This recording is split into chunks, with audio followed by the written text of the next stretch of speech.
नमस्कार दोस्तों, मेरे चैनल पर आप सभी का फिर स्वागत है एक नई वीडियो के साथ। मैं सुनील कुमार, आप सभी का फिर स्वागत है।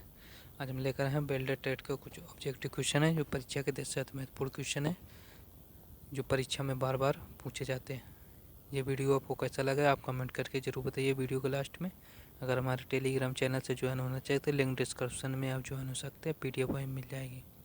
चलते हैं क्वेश्चन की तरफ। पहला क्वेश्चन है, सरफेसिंग का दूसरा नाम है। सरफेसिंग का दूसरा नाम क्या होता है? समतलपन या मेटल बिल्डअप या उपर्युक्त दोनों, उपर्युक्त में से कोई नहीं। तो ऑप्शन नंबर इसका बी सही है, मेटल बिल्डअप सरफेसिंग का दूसरा नाम होता है metal buildup. Option number B सही है।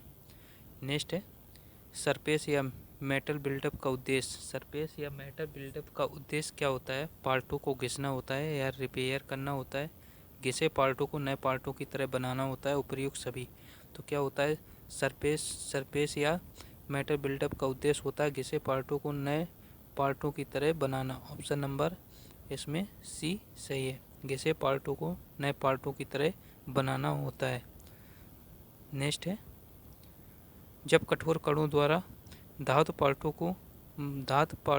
पार्टों की सतह घिसती है जिसे कहते हैं, क्या कहते हैं? अपरदन कहते हैं, अब्रेजन कहते हैं या संरक्षण कहते हैं?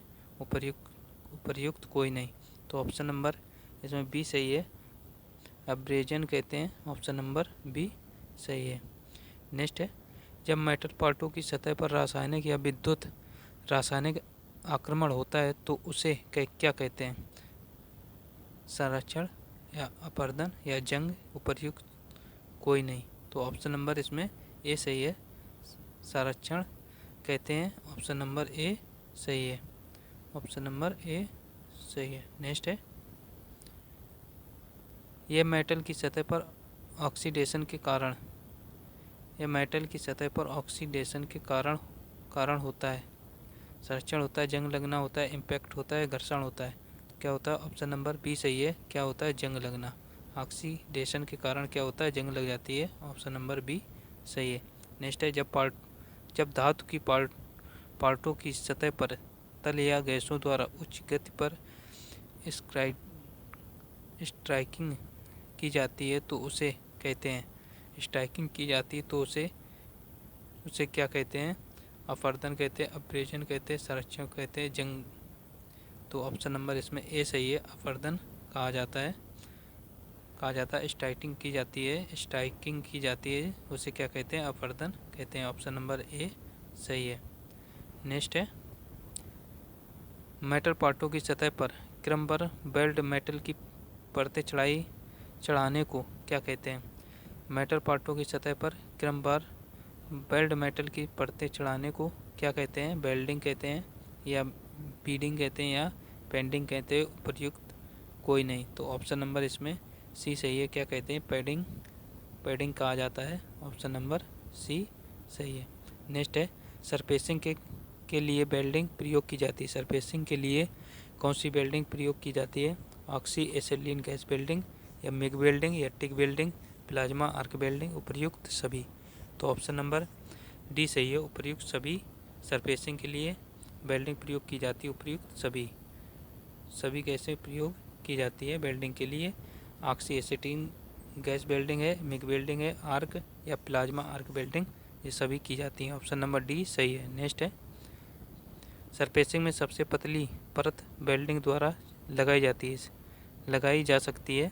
सरफेसिंग में सबसे पतली परत वेल्डिंग द्वारा लगाई जा सकती है। टिक वेल्डिंग है, मिग वेल्डिंग है, प्लाज्मा आर्क वेल्डिंग है? उपर्युक्त कोई नहीं। तो कौन सी है? ऑप्शन नंबर सी सही है, प्लाज्मा आर्क वेल्डिंग होती है, वेल्डिंग द्वारा लगाई जा सकती है plasma arc welding. Option number इसमें सी सही है। सरफेसिंग में पतली परत होती है जो वेल्डिंग द्वारा लगाई जाती है वो प्लाज्मा आर्क वेल्डिंग द्वारा लगाई जाती है। नेक्स्ट है, लो हीट इनपुट इलेक्ट्रोड को वेल्डिंग करते समय करंट की मात्रा रखी जाती है, समान रखी जाती है या अधिक रखी जाती है या कम रखी जाती है या उपर्युक्त सभी? तो ऑप्शन नंबर सी सही है, कम रखी जाती है। कितनी रखी जाती है? कम रखी जाती है। ऑप्शन नंबर सी सही है। नेक्स्ट है, लो हीट इनपुट वेल्डिंग के लाभ हैं। लो हीट इनपुट वेल्डिंग के लाभ है उच्च वेल्डिंग स्पीड या कम डिस्टॉर्शन और कम बंधन या वेल्ड मेटल के गुण और रंग मूल धातु के समान उपर्युक्त सभी। तो ऑप्शन नंबर डी सही है, उपर्युक्त सभी। तो ऑप्शन नंबर डी सही है, उपर्युक्त सभी होते हैं। नेक्स्ट है नर्म धातु की सतह घिसे नहीं, इसके लिए उस पर कठोर धातु की परत चढ़ाई जाती है और जिसे कहते हैं, उसे क्या कहा जाता है, हार्डिंग कहते हैं या हार्ड फेसिंग कहते हैं, सरफेसिंग कहते हैं, उपर्युक्त सभी। तो क्या कहते हैं, ऑप्शन नंबर बी सही है, हार्ड फेसिंग कहा जाता है, हार्ड फेसिंग कहते हैं, ऑप्शन नंबर बी सही है। नेक्स्ट है हार्ड फेसिंग से तैयार सतह मूल धातु की होती है, मूल धातु के होते हैं। हार्ड सरफेसिंग से तैयार सतह मूल धातु के होती है, समान, अधिक हार्ड, नर्म, उपर्युक्त कोई नहीं। तो ऑप्शन नंबर बी सही है, क्या होती है, अधिक हार्ड होती है, अधिक हार्ड होती है, ऑप्शन नंबर बी सही है। कितनी होती है, अधिक hard. Hard facing electrode weld deposit की हार्डनेस के आधार पर डिजाइन किए होते हैं, ये अंग्रेजी के अक्षरों द्वारा दर्शाए जाते हैं, A2F द्वारा या A2G द्वारा या A2L द्वारा या A2Z द्वारा। तो ऑप्शन नंबर इसमें सी सही है, A2L द्वारा दर्शाए जाते हैं, ऑप्शन नंबर सी सही है। नेक्स्ट है मध्यम अपघर्षण प्रतिरोध के लिए इलेक्ट्रोड प्रयोग किए जाते हैं, मध्यम अपघर्षण के लिए प्रतिरोध इलेक्ट्रोड प्रयोग किए जाते हैं। हाई कार्बन स्टील के होते हैं, स्टेनलेस स्टील के होते हैं, क्रोमियम के होते हैं, टंगस्टन कार्बाइड के होते हैं। तो ऑप्शन नंबर इसमें ए सही है, हाई कार्बन स्टील के प्रयोग किए जाते हैं, ऑप्शन नंबर ए सही है।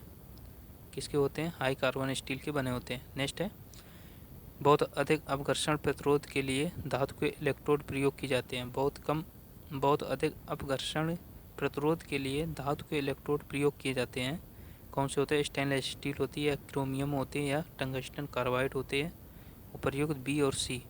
तो ऑप्शन नंबर इसमें डी सही है, उपर्युक्त बी और सी दोनों प्रयोग किए जाते हैं, क्रोमियम और टंगस्टन कार्बाइड, उपर्युक्त